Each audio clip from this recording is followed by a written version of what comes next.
Yeah, but I've taken down more villains than the majority of pro heroes put together. I do have qualifications to stand in this seat, although I never actually finished high school, Beerus said as he rested his head on his palms. So what if you took down a few extras? I'm sure I can do the same given the opportunity. Bakugo still insisted though. He was quite clearly trying to incite Beru. He actually hoped that he'd get to fight Beru, that he could prove himself that way. To whom exactly? Well, that was a bit more difficult to answer. It was to none other than himself. Bakugo, like most young hero students, was aiming for the very top. He wanted to be number one. And he hadn't really seen Beru in action, as he was knocked out when he had fought villains during the USJ incident. So, he needed to personally see how large the gap between him and the top actually was. Unfortunately for him, he tried provoking Beru, a person more used to people trying that than anybody else in the whole school. So, anyway, what does Aizawa teach? He knew exactly how to ignore Bakugo, and he could even tune out his irritated shouts and grunts. The rest of the class just watched as Beru paid no mind to Bakugo. They all already knew how powerful he was. They all saw him fight, and they knew just how powerful he was. They saw Beru rise an entire lake and trap that strange bird villain in it. To them, the insectoid's strength was almost surreal. Oh, he's just our homeroom teacher. Aizoku was the one to respond this time. Beru could see that most students were just speaking to each other about random things. All until one of them raised her arm. Beru instantly noticed that she was invisible, which he found somewhat interesting. Beru. I've got a question for you. She waved her arm in the air a few times before Beru finally responded. Go on, not like I've got anything better to do. Are you truly as strong as All Might? She was clearly curious. There were many articles written about the strongest between Beru and the symbol of peace, but there was no real conclusive answer.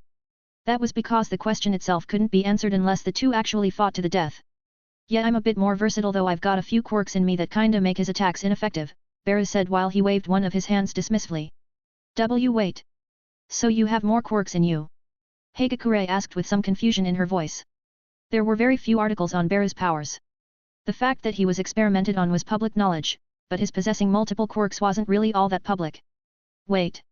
Was that supposed to be kept secret? Ah, it doesn't matter, Beru just shrugged at his own question and moved on. Shock appeared on the faces of every student present. They didn't quite know what to make of the information. Although a few had already guessed that he had more quirks. Yeah, I have more quirks, at least a few hundred. Why are you guys even surprised?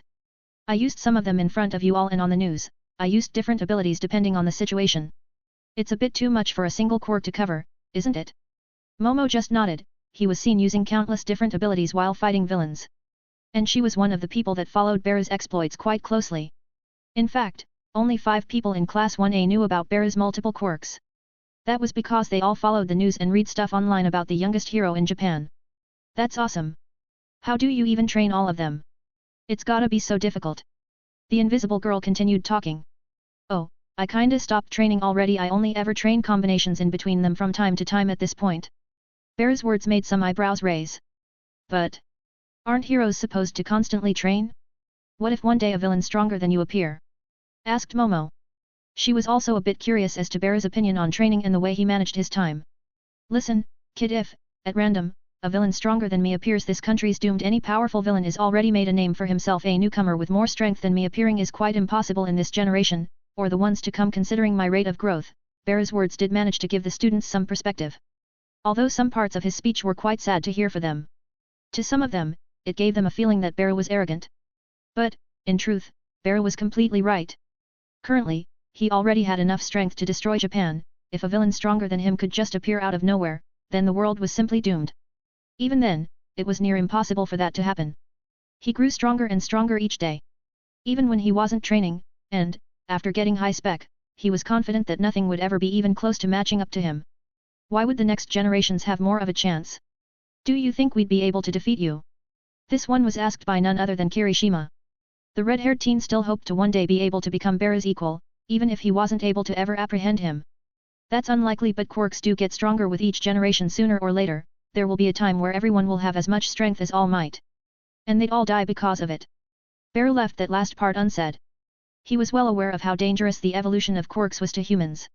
If a regular, untrained, person suddenly got a strength-enhancing quirk that made him as powerful as All Might, well, there were a few possibilities for that person. Either all of their limbs explode when the quirk is awakened, that would be as a child. But it could also manifest later and the user would be unable to use it properly, like Izuku.